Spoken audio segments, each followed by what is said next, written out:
vamos a tener esta clase de la escuela bíblica que tiene como título Somos una iglesia congregacionalista. Somos una iglesia congregacionalista. Y vamos a ir al grano.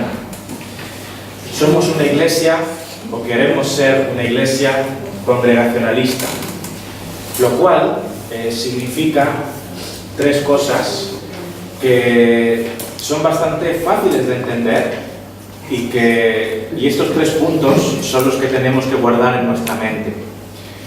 Cuando hablamos de congregacionalismo es un tema que se da mucho al malentendido, pero lo que tenemos que hacer es darnos cuenta de que es más sencillo de lo que la gente piensa, y estos tres puntos resumen la esencia de lo que llamamos el congregacionalismo, ¿vale? Así que vamos a darnos cuenta de que no es complicado.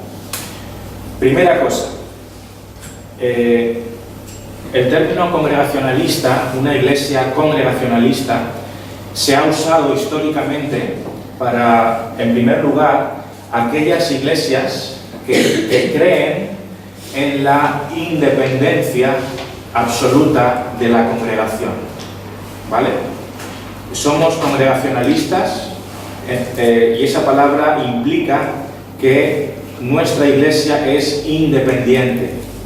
No hay ninguna otra autoridad, ni del gobierno, ni de ninguna institución u organización.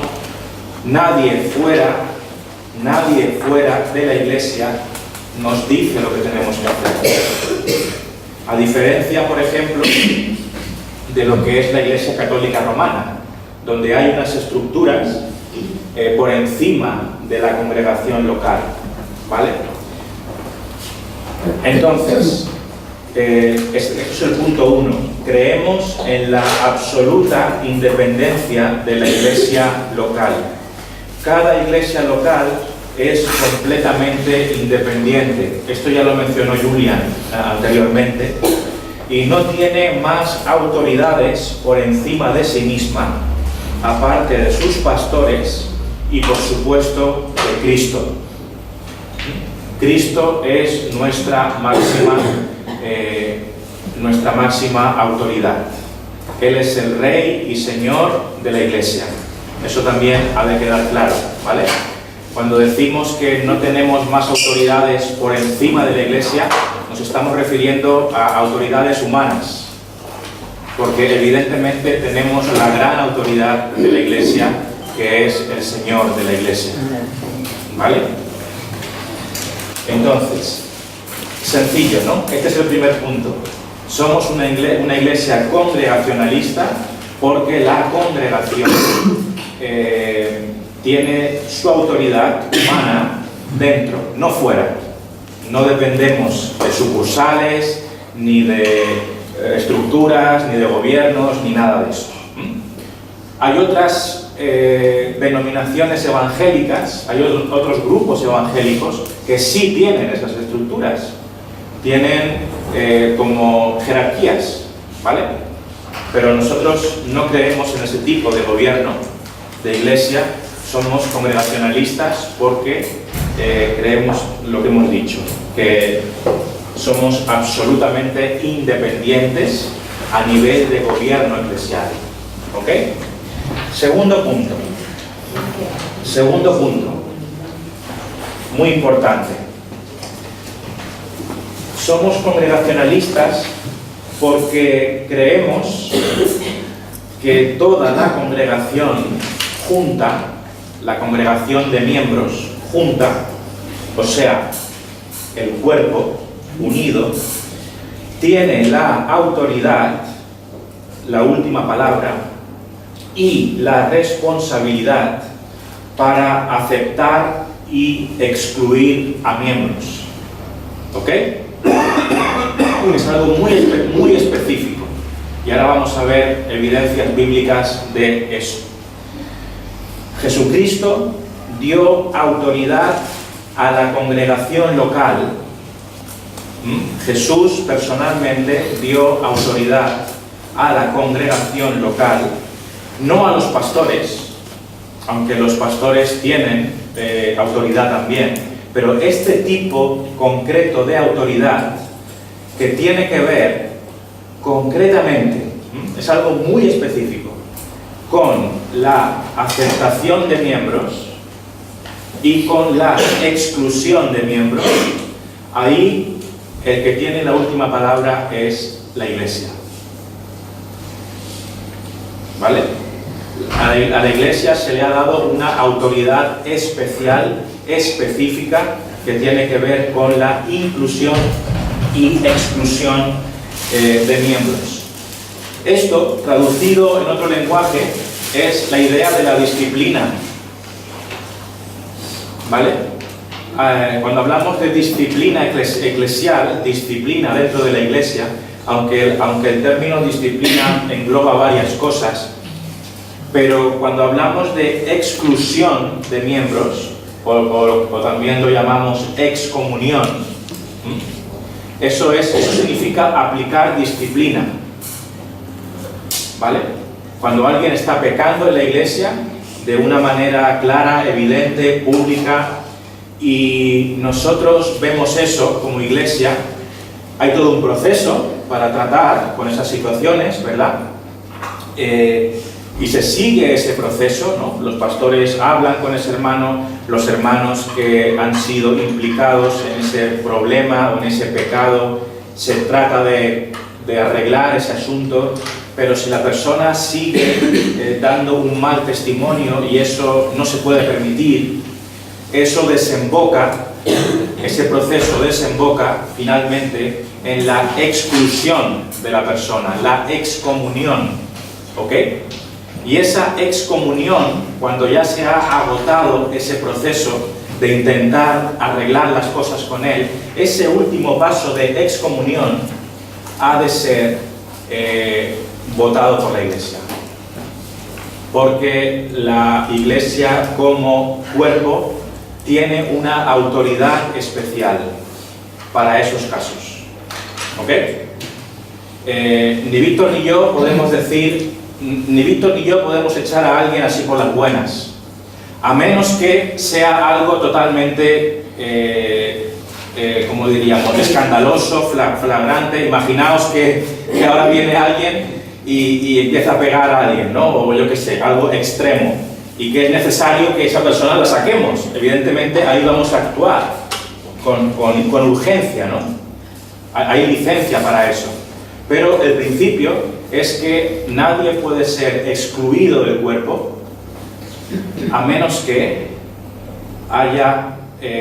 esté el voto y la aprobación del cuerpo. Y lo mismo para la entrada de gente. ¿Ok? Entonces, es una autoridad muy concreta que tiene que ver con la entrada de gente, de miembros, y con la salida de miembros. Y no estamos hablando de asistentes, estamos hablando de miembros del cuerpo, gente que forma parte de la membresía. Entonces, Jesucristo dio autoridad a la congregación local, no a los pastores, en este sentido concreto, para ejercer disciplina, o sea, excomunión de miembros, y para recibir miembros. Dicho de otro modo, votamos como un cuerpo para aceptar o excluir miembros. Vamos a ver ejemplos. Mateo 18, 15, 18. Mateo 18, 15, del 15 al 18. En ese texto muy clásico vemos un problema, vemos alguien que peca contra otra persona, vemos a un transgresor, se intenta hablar con ese transgresor para que se arrepienta de su pecado, y eso no es posible. Y este texto nos dice, Mateo 18, del 15 al 18, por tanto, si tu hermano peca contra ti, ve y repréndele, estando tú y él solos. Si te oyere, has ganado a tu hermano, mas si no te oyere, toma aún contigo a uno o dos, para que en boca de 2 o 3 testigos conste toda palabra. Si no los oyere a ellos, dilo a la Iglesia. Y si no oyere a la Iglesia, tenle por gentil y publicano. De cierto os digo que todo lo que atéis en la tierra será atado en el cielo, y todo lo que desatéis en la tierra será desatado en el cielo. Aquí hay un problema de un pecado. El proceso es que los hermanos implicados tienen que tratar ese asunto en primer lugar. Si eso no se resuelve así, hay que añadir a un testigo, ¿verdad?, a una persona más para intentar arreglar ese tema, y el asunto va escalando, ¿no? Y el último paso es que, si eso no se soluciona, el caso se presenta a la iglesia, porque dice el verso 17, si no los oyere a ellos, dilo a la iglesia. Dilo a la iglesia. ¿Veis? Último paso, escalada a la congregación. Y si no oyere a la iglesia, tenle por gentil y publicano. La congregación es el último paso, y es la congregación la responsable de decir a ese miembro, no podemos mantenerte en el cuerpo. Vamos a ver otros 3 ejemplos más que nos van a confirmar esta idea. Primera de Corintios 5, del 11 al 13. Primera de Corintios 5, del 11 al 13. Aquí vemos un caso de inmoralidad juzgado. Alguien inmoral dentro de la iglesia.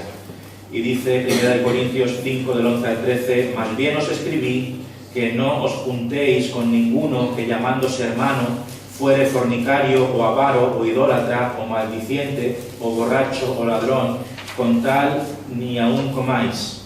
Porque ¿qué razón tendría yo para juzgar a los que están fuera? ¿No juzgáis vosotros a los que están dentro? Porque a los que están fuera Dios juzgará. Quitad, pues, a ese perverso de entre vosotros. Este texto nos enseña que nosotros tenemos que juzgar el pecado dentro de la iglesia. La Biblia nos dice también, no juzguéis, pero hay que entender esto, ¿no? Cuando dice no juzguéis, lo que nos está diciendo es que no podemos ir dando palos a la gente así como así, porque así, de esa misma manera, si juzgamos a la gente mal, con arrogancia, pegando, o sea, dando palos, ¿no? Ese es el mal juicio, ¿no? Así seremos juzgados. Pero hay un juicio que sí tenemos que hacer, y somos llamados a juzgar en el sentido de que con toda humildad, evidentemente, no podemos tolerar el pecado dentro de la iglesia, y menos el pecado grave, la inmoralidad. Y dice aquí, lo que queremos resaltar aquí es muy sencillo. El apóstol Pablo está colocando sobre los hombros del cuerpo esta responsabilidad. Porque dice, ¿no juzgáis vosotros a los que están dentro? ¿No juzgáis vosotros a los que están dentro? ¿A quién está hablando Pablo? ¿A los pastores de Corinto? No. Él está hablando a la congregación de Corinto. Y el último verso dice, porque a los que están fuera Dios juzgará. Y fijaos lo que dice aquí, quitad pues a ese perverso de entre vosotros. Quitad. ¿A quién está hablando el apóstol? A la congregación. Le está diciendo a la congregación, vosotros sois responsables de quitar a esa persona. Y yo os recomiendo, yo os digo que lo quitéis, porque él ha hecho un juicio y él está diciendo, tenéis que hacer esto. Ahora veremos que aquí el apóstol cumple un rol también, al igual que los pastores también cumplen un rol de recomendación. Los pastores recomiendan lo que debería hacerse. En este caso el apóstol está diciendo, quitadle. Yo os recomiendo y os digo, por favor, quitadle. Pero no está hablando a los pastores el apóstol Pablo. Él está hablando a la iglesia, a la congregación. Por eso decimos que la responsabilidad de no tolerar la inmoralidad y otros pecados graves dentro de la iglesia es responsabilidad de todos los miembros. Esto debería ponernos las pilas, ¿verdad?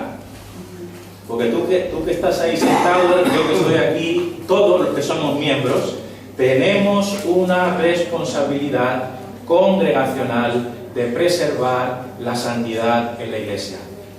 Tú que estás ahí escuchando y eres miembro de la iglesia, escuchemos bien. Dios nos está ordenando y nos está diciendo, tú eres responsable. Todos los miembros somos responsables de preservar la santidad de la iglesia. No es una tarea solamente de los pastores. Esto nos tiene que poner las pilas, repito, ¿vale? Tenemos que asumir esa responsabilidad que Dios nos ha dado. Gálatas 1:8. Gálatas 1:8 es un texto que nos habla de falsos maestros. Personas, concretamente en esa época eran judaizantes, que estaban enseñando que, aparte de la gracia de Dios, había que hacer cosas para ganarse el favor de Dios. En este caso, circuncisión, otros ritos.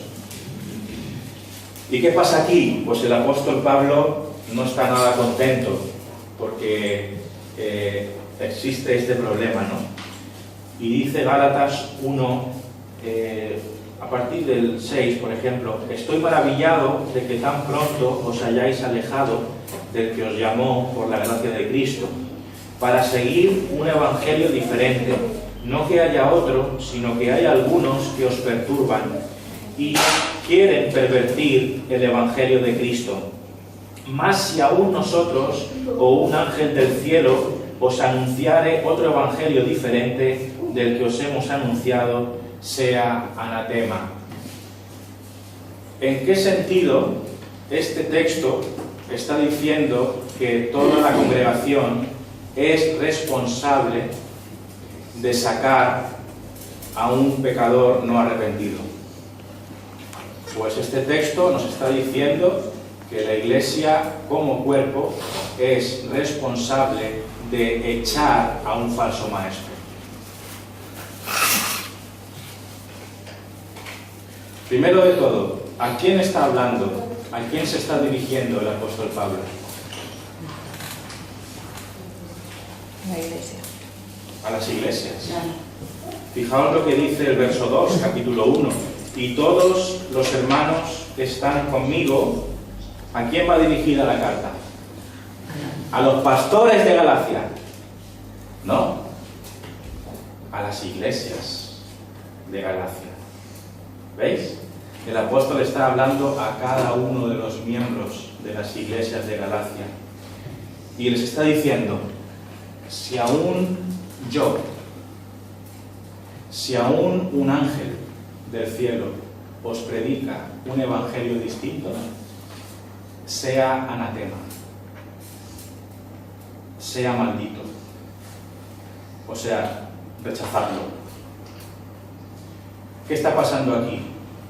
El apóstol está enseñando que la iglesia, basada en las Escrituras, tiene autoridad para rechazar a cualquier líder que no enseñe el Evangelio.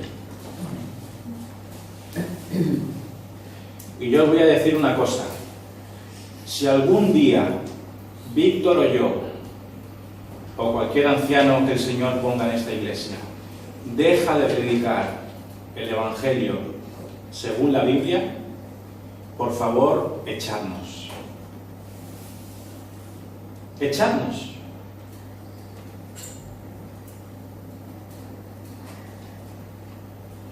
Hay que echarlo, porque nosotros no tenemos el derecho de hacer eso. Y si lo hacemos, somos anatemas. Pablo está diciendo eso. Dice, si aún nosotros, ¿qué está diciendo el apóstol? Si aún yo os predicara otro evangelio, sea anatema. Esto nos enseña que la autoridad no es una autoridad de los pastores, es una autoridad que proviene de la palabra de Dios. Muy importante. Los miembros de una iglesia han de seguir a los pastores y han de someterse a los pastores solamente en la medida que estos son fieles a la palabra de Dios. Amén. En el momento que los pastores se desvían de la palabra de Dios, no hay que seguirlos. Hay que echarlos. Nosotros no somos la autoridad final. La palabra de Dios es la autoridad final. Y si nosotros tenemos autoridad, es porque la palabra de Dios nos la concede en la medida que somos fieles a la palabra. ¿Vale? Esto es importante. Esto es un mecanismo de seguridad. Es un mecanismo diseñado por Dios para proteger a su iglesia. Porque imaginaos que a los pastores se les va la olla y empiezan a enseñar tonterías. ¿Cómo los echamos? Dios está diciendo, yo he provisto un mecanismo para echar a los falsos maestros. Y es bíblico eso. Claro, hay que echar a los malos, no a los buenos, ¿verdad? Esa autoridad para sacar a los pastores puede ser mal utilizada, como toda autoridad puede ser mal utilizada. Alguien puede decir, entonces la iglesia puede echar a cualquiera. Pues hombre, a la iglesia también se le puede ir la cabeza, ya ha ocurrido que pastores han sido echados injustamente. Pero aquí el concepto es que un mal uso de la autoridad no significa que el concepto sea erróneo, porque la autoridad se puede usar mal en cualquier otro contexto, ¿verdad? Así que esto es importante. La exclusión de un falso maestro, como es este caso, este texto de Gálatas 1 nos está enseñando que la iglesia tiene autoridad para vetar, para sacar a alguien que no enseña adecuadamente, en el sentido de que está pervirtiendo el Evangelio. Y 2 Corintios 2, 5, 7, 2 Corintios, capítulo 2, del 5 al 7,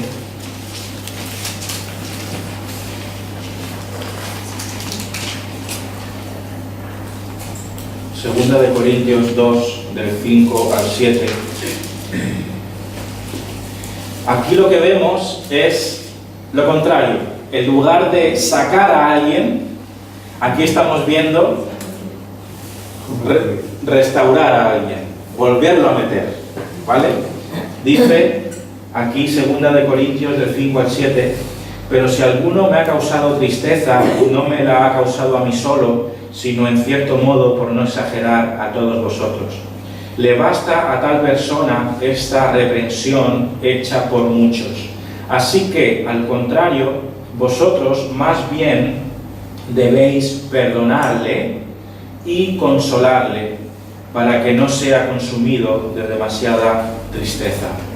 Aquí estamos viendo a alguien que ha pecado, a alguien que se ha equivocado, a alguien que ha sido reprendido, pero también a alguien que ha sido arrepentido.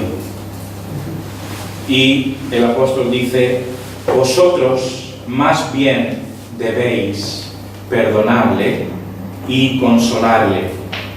¿Qué está diciendo? Le debéis readmitir. Le debéis, dado su arrepentimiento, le habéis reprendido por su falta, pero el contexto nos está sugiriendo que esa persona, Pablo dice, aceptarla de nuevo. Y otra vez, él se está dirigiendo a la congregación. No se está dirigiendo solamente a los pastores. Eso enseña que la congregación como cuerpo es la que da la bienvenida. No solo cuando un miembro ha salido por mal testimonio y después le da la bienvenida, sino que también cualquier nuevo miembro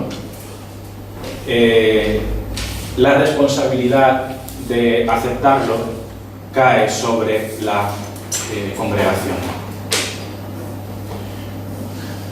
Eso de aceptar a los miembros viene por implicación, porque es lógico, ¿no? Si la Biblia está siendo clara en cuanto a quién tiene la autoridad para excluir, por lógica, también está enseñando quién tiene la autoridad para incluir a la gente.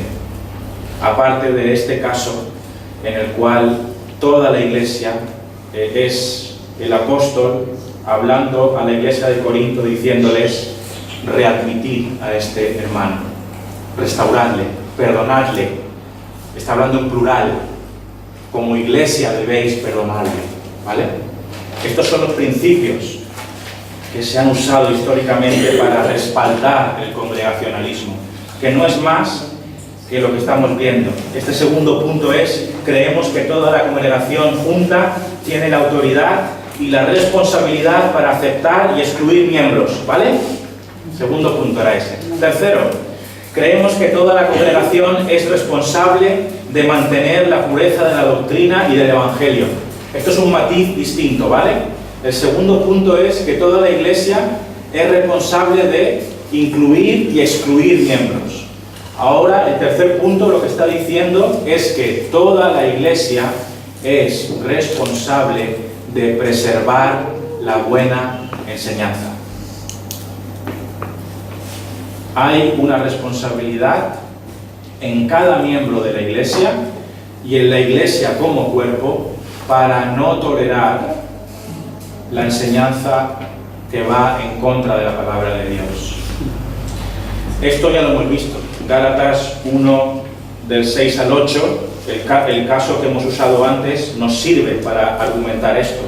Porque dice: estoy maravillado de que tan pronto os hayáis alejado. Os habéis alejado, ¿por qué? Pues porque estaban tolerando la mala doctrina. ¿Quiénes son los culpables de tolerar la mala doctrina?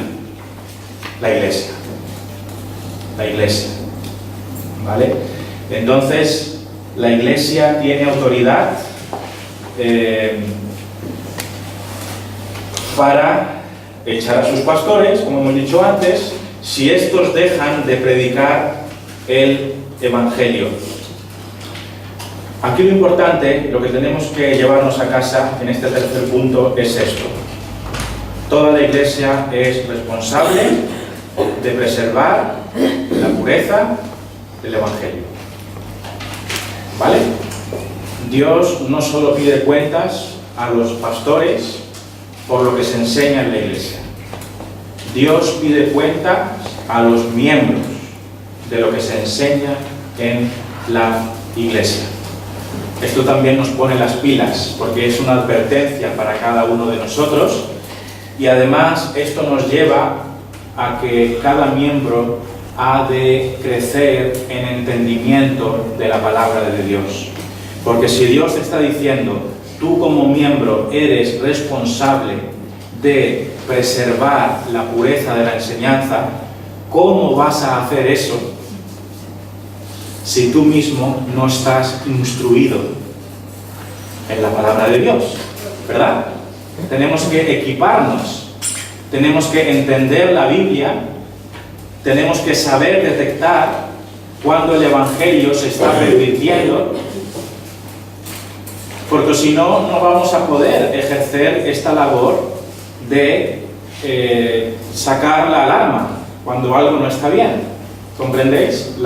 La responsabilidad que pone en cada uno de los miembros de la iglesia. Porque no es solo una responsabilidad de los pastores preservar la pureza doctrinal. Es una responsabilidad de todos los hermanos. Entonces, resumiendo, punto 1, somos congregacionalistas porque creemos en la independencia de la iglesia. Punto 2, somos congregacionalistas porque creemos que toda la congregación tiene responsabilidad y autoridad para incluir miembros y también para sacarlos. Punto 3, somos congregacionalistas porque creemos que toda la iglesia tiene responsabilidad para preservar también, y esto es lo que causa confusión. El congregacionalismo no significa que la Iglesia tenga que votar para cualquier decisión. ¿Ok? En ninguna parte de la Biblia vamos a encontrar una norma que diga que hay que votar como Iglesia para aprobar cualquier decisión. Simplemente no la encontramos. Cuando vemos las responsabilidades de la Iglesia reflejadas explícitamente, está limitado a estas cosas, lo que hemos hablado hoy. Entonces, el congregacionalismo no significa que la Iglesia tenga que votar para cualquier decisión. Hay decisiones que pueden ser tomadas por los pastores directamente. Es así. Y otras que pueden ser o no consultadas con la Iglesia. Esto ya entra en un terreno de cierta libertad del gobierno de la Iglesia, porque la palabra de Dios simplemente no es clara en cuanto a esto.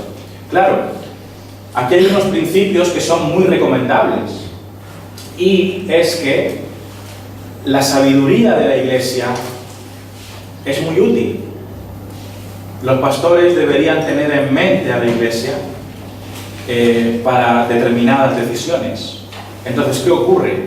Pues dentro de esta libertad hay iglesias que tienden a ser más gobernadas por pastores, y hay otras iglesias que tienden a ser un tanto más democráticas.